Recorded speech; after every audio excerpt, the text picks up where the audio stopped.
So recently on X, I've been seeing this paper posted called "Can Day Trading Really Be Profitable?" And it's by this group called Concretum, who has a pretty popular Twitter account. And they posted this paper. It's a PDF you can download and read.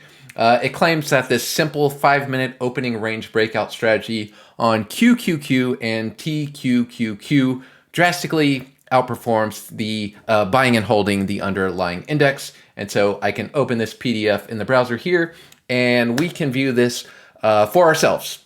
Now, as you may have guessed, there's probably some problems with this, but I decided, nonetheless, I think this is a pretty interesting strategy to code just to see how it works. And the good news about this particular paper, what I like about it, is that the rules are very simple. It has a specific set of entry criteria and specific exit criteria, and they give you a very specific stop loss and amount of risk to take.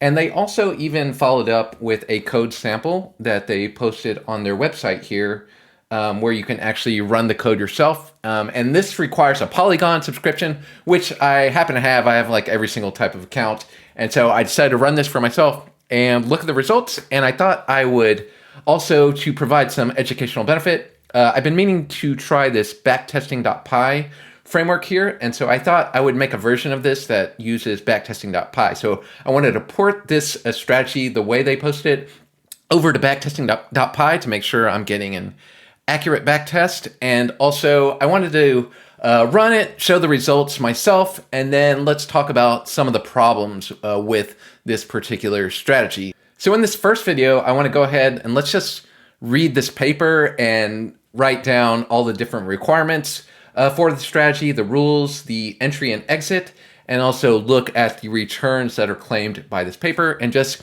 you can post some comments and we can have a discussion on what we think about this. And then either way, whatever you think about it, I'm going to go ahead and write out this strategy and code it in Backtesting.py, because I think there should be other Backtesting.py tutorials out there, because the ones I've seen are all like simple moving average and RSI strategy and things like that. So I thought this was a pretty cool strategy to code, because it's intraday versus a daily strategy, and a lot of people are interested in the day trading topic, and I thought this could make a good template if you want to code some type of day trading strategy. So I've downloaded the paper here. Let's go over it real quick, make sure we understand what it's saying, and extract all of the different rules for entry and exit, risk and reward, take profit, stop loss, all that kind of stuff, so that we know how to code the strategy and accurately backtest it. So here it is. Can day trading really be profitable? Sustainable long-term profits on the opening range breakout, day trading strategy versus benchmark in the US stock market. Got a couple authors here. I think they have advanced degrees and such if you look them up. However, you also see they're associated with these various trading groups that sell mentorship and psychology courses and things like that, which makes me somewhat skeptical. You know, that gives a little bit of red flags for me when I see that stuff. So we're starting off very skeptical. So at a high level, they're investigating the profitability of the well-known opening range breakout strategy during the period 2016 to 2023. And they claim that if you properly use leverage or these leverage products, day trading can empirically produce significant returns when compared to standard buy and hold strategy on benchmark indexes in the US public equity markets. So they use the instrument TQQQ and come up with a strategy with a return of 1,484% during the period 2016 to 2023, when an investment in QQQ would have earned only 169%. Continuing on, we get an introduction. It talks about day trading being popular and there being a boom in retail trading in the COVID pandemic. I think we all know that, pretty obvious, nothing to do with the strategy. Then it discusses how usually day trading is not profitable, right? And so it mentions a couple of studies here showing that day traders have reported 97% of all traders who trade more than 300 days in a particular period lost money, and so on and so on. There's tons of studies on this. Most of the time, if you're day trading, you're probably going to lose money over time. So the objective of this paper is to examine the performance of the 5-minute opening range breakout to determine if it can beat a passive exposure of a well-known market index. So if you're unfamiliar with the strategy, they provide the visualization here. And so this is both a long strategy and a short strategy. And so what you do is aggregate the first 5 minutes. So you have a 5-minute bar here. You have a low and a high here. And so if this first bar, this first 5 minutes of the day is up, then you enter long, and then you set a stop loss at the low of the opening range, right? So that's your long entry point. And then likewise, on the other side, if the close of the 5-minute range is below the open, then you enter short and you set a stop loss at the high of the opening range. And yeah, it seems almost too simple to be true. And so that's the strategy we're looking at here. So they go on to more precisely define the strategy. And so it says our model assumed if there is an opening range breakout, it would occur in the same direction of the first 5-minute moves. In other words, during the first 5 minutes of the market moved up, we took a bullish position starting from the second candle's opening price. Conversely, if the first 5-minute candle was negative, we took a bearish position at the open of the second 5-minute candle. No positions were opened when the first 5-minute candle was a doji. So if the open equals the close, no trade. If it's up, we go long. If it's down, we go short. So that's the rules for entering a trade. So you're going to pretty much trade almost every day. So how much risk to take? Well, they define the distance between the entry price and the stop as risk. And they set the profit target at 10 times the R. And so if you're going to enter at the open of the of 9:35, then you set a stop loss at the open of the day, right? And so that distance is your risk. And it looks like they set a profit target at 10 times the risk. So essentially 10 times the size of the opening range is where you set your profit target. And then I believe they set the stop loss at the low of the opening range if going long, and then at the high of the opening range if going short. Okay. And then if you don't hit the profit point, so if we don't achieve 10x this level of risk, then liquidate at the close. So if the market's about to close and we're still in the position, go ahead and just close the order and then start a new day fresh. They started with $25,000 of capital, maximum leverage of 4x, a commission of 0.0005 cents a share traded, and the trade size was calibrated that if a stop was hit, we lost 1% of our capital. We used a 1% risk budget per trade as the historical average daily move on QQQ is 1%. As far as position sizing or the number of shares to go long or short, they calculated this in such a way that they didn't want to risk more than 1% per trade. So if you have a $25,000 account, for instance, you don't want one trade to cause you to lose more than $250.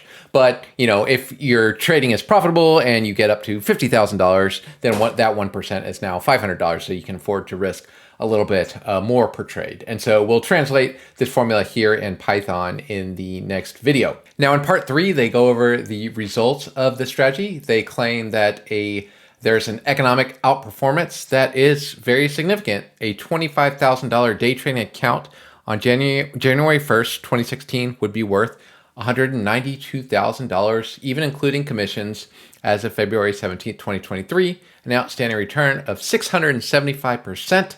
And then the benchmark would only be worth $67,000 with a total return of 169%. And that's just QQQ alone. So there is the chart of buy and hold down there.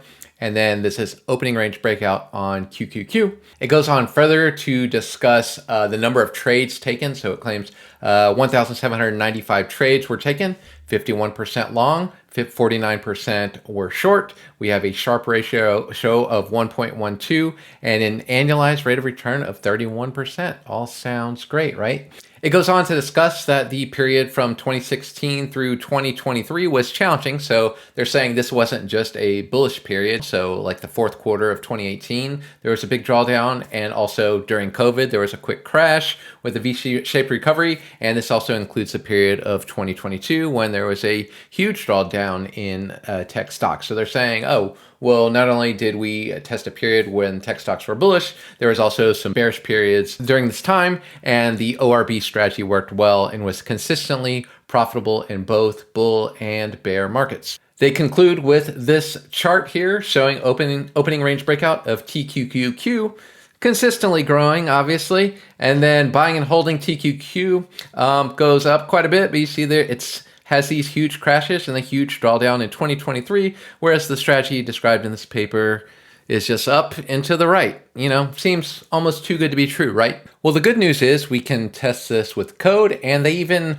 posted a code snippet a while later, a few months later, with the results of this strategy. So they wanted to make this reproducible, so they posted some Python code that I have taken a snapshot of and put it inside of a notebook here. And I made one adjustment to this. The way it's written, it doesn't actually show you the trades that were executed in order to produce the results here. And so I wanted to actually go in there and insert some lines to capture which trades were executed in the backtest and what the entry and exit prices were and what the reasons were, because I want to reproduce this with backtesting.py and make sure I'm comparing apples to apples and getting the same entries and exits to make sure my version of the backtest is correct. So I have a copy of it here, or you can access it at the original source on concretumgroup.com.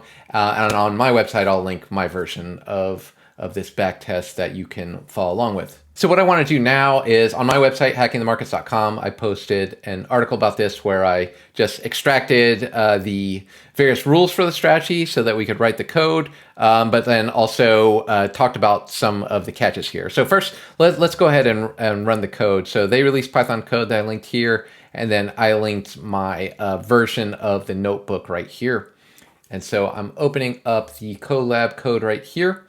And here are our parameters. The API key here is for Polygon. I have one of these. Sorry, I can't give it away to you, and I can't distribute data sets. So if you want, you can just watch me do this. And so I'm going to put this in here and run it. I have no affiliation with Polygon. I pay for all of my own stuff. The only reason I'm using Polygon here is because that's what they used in the version of the backtest they released here. In their paper, they actually used Interactive Brokers data.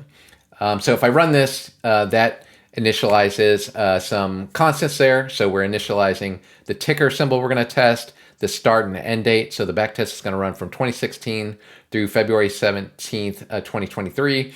You can run it for all the way through 2025 if you want. I'm just going to reproduce the first version of the strategy.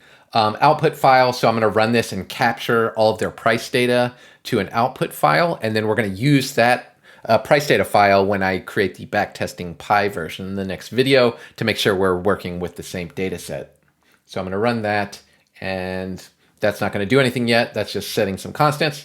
Now in the next cell here, you see we have this get polygon data function, and that's what's actually going to go through and download all of the minute data from Polygon for that given date range. So it's going to make a number of requests because it can only capture a certain amount of data at a time. So it's going to do this in batches and capture a huge CSV file with tons of minute data. They also have a long backtesting function here, which I personally find super hard to read and confusing, and I do Python coding all the time.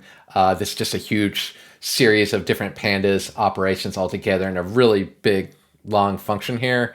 And personally, I find it really messy. So I'm going to redo this much simpler in backtesting.py with just one backtesting strategy class, and then just like a 50-line function or something like that. So the version I'm going to write will be a lot simpler than this. Now, they released a version of this code, but what I did was go in, since they didn't show the actual trades executed to produce these results, I injected some lines here. And so I injected this trade log here. And so what I'm doing here is as all of these trades are being executed in the backtest, I'm recording a backtest reason and an entry price and exit price, and then I'm appending them to a list called trade log here so that I get a list of all the trades that are executed for comparison purposes. And then I added this part to store that trade log in a data frame and return it. And so when we actually run the backtest, what it's going to do is actually output those trades to a CSV file. So I'm going to go ahead and run this, and this is going to download the data in batches here. And so you see it's going to download the data. All right, so you can see it finishes downloading the data, and it says processing 1.2 million records. And so you see here I have TQQQ, and this is the unadjusted data here. So it's had some splits over time. And so if I download this, So when I open this up, you see we have the data set right here with all of the minutes from January of 2016 through February of 2023. We have the open, high, low, and close, and you see it's minute by minute. In Polygon, the first minute ends at 9:31, so it's 9:30 to 9:31. So they in some cases, if you download it from Interactive Brokers, for instance, it'll say 9:30. In this case, in Polygon, it says 9:31. So what we'll do now is go ahead and run the code they provided in their backtest. So it calls the backtest function with a variety of parameters. And so they've provided these nice constants where you can adjust the parameters if you want to test it in different ways. So let's say instead of a 5-minute opening range here, you could do a 15-minute. Compare the results. You could put in a different value for the commission. You could try to risk more, have more leverage, or start out with a different amount of cash. So we're starting out with $25,000 of cash, risking 1% of trade, and doing an opening range of 5 minutes, for instance, right? And we pass those parameters to the backtest function. And then, as I mentioned, not only are we returning the performance, we're also returning this trades data frame that I put into place. And I'm going to output the trade details to a CSV file. And so if I run that now, I should get a nice chart. So they plot the equity curve here and show the results. But also you see I get a trade details.csv here, and then I can download that and I can write my backtesting.py code on this price data and then see what trades that I output in my verification of the strategy. And then I can compare that against the trade details here to make sure I get my version of the backtest right. I see the entry time, and I see the entry price, and I see the exit time and the exit price. And I can see whether they were long or short on a given trade and the number of shares they bought and what the profit and loss was and how this number grew over time. And so on this particular backtest code they wrote that I tested from January 2016 through February 2017, there's a total return of 1,020% there. And then it shows the returns by year and month. And then you can see the growth of this $25,000 to many hundreds of thousands of dollars. And so, yeah, that all just looks too beautiful. So you might ask, what's the catch? Or maybe you already know what the catches are. There's a few reasons to be skeptical. As we all know, don't trust everything you hear and read on the internet. You should know that by now, especially when it comes to finance and trading. So what makes me skeptical here? Well, the first thing to be skeptical of is the time period. Although they did say that there was huge drawdowns in QQQ from in 2018 and 2020 and 2022. We do know overall that the Magnificent Seven and the tech stocks performed very well during this time period, even though there was some big drawdowns. So it's kind of hard to take seriously a strategy that just focuses on a single symbol like QQQ or triple leverage TQQQ, right? Now, to be fair, they did release a follow-up paper that doesn't focus on QQQ, and let me know if you want me to discuss this one as well. They have another day trading strategy that involves stocks in play, so they screen for stocks that match a certain criteria, so they find the top 20 stocks in play, so I think it's related to volume, and so there's an alternate version of this strategy, like a newer one, that I could follow up on if there was interest in that doesn't focus on QQQ and maybe would avoid some of this single symbol bias. Secondly, taxes, right? So obviously buying and holding, a huge advantage of buying and holding is that you're not realizing these gains all the time. If I live in California, and so if you're trading all the time, you have these short-term capital gains taxes, which take a huge cut of your profits. Let's say I have $1 million on a single day trade, right? Sounds great. How much do I actually keep? Like 450,000, so less than $500,000, right? So if you trade frequently in a high tax state or in a taxable account, you're going to lose a huge amount of money in taxes, and you might not notice that until the end of the year, right? And in a backtest like this, you don't see a 55% drop for like all the taxes you paid in the year. All you see is that money just continually gets compounded over time and gets to get reinvested, right? Another big problem is slippage and the actual fill price they would have received if they tried to execute this strategy. I haven't tried to execute a huge amount of short TQQQ, but I imagine you don't get the exact price you would expect, right? A lot of times if you look in the paper, if you look at the word slippage here, they assume no slippage pretty frequently. We assume no slippage in fills. Could be considered unrealistic as our model assumed no slippage, right? But it also says a trader can safely assume there will be small to no slippage. But in the case of this very narrow opening range and these really tight stop losses, even a small amount of slippage could result in you not getting the trade you expected or getting stopped out way earlier than you expected. And so to realistically test this, we'd have to go even deeper than the 1 minute time frame to see what trades actually would have been executed. And then, one of the big red flags I mentioned earlier is the authors and their motives. Bull bear traders, if you look this one up, your path to confident trading starts here. So the authors are affiliated with this stuff. And if you look, there's these huge elite annual memberships, access to live onboarding session, day trading courses, chat room, advanced courses, weekly mentorship and webinars, psychology coaching, things like that. And then there's also this peak capital trading.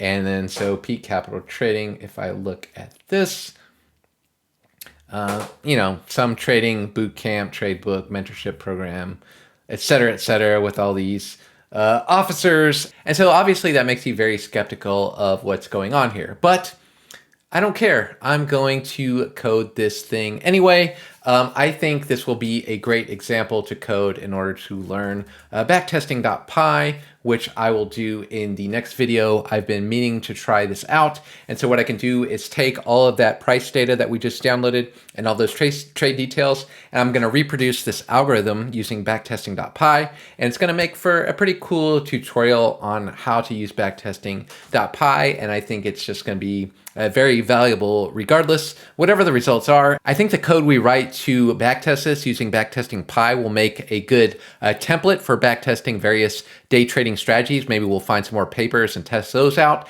And then later on, I'll show how to actually take this strategy and bring it to a live trading environment. Since backtesting.py doesn't support live trading, we need to come up with a way to actually live trade this strategy. And I'll show you how to do that as well. So thanks a lot for watching. I hope you like this. Let me know if you like this format, and I'll see you in the next one. Bye.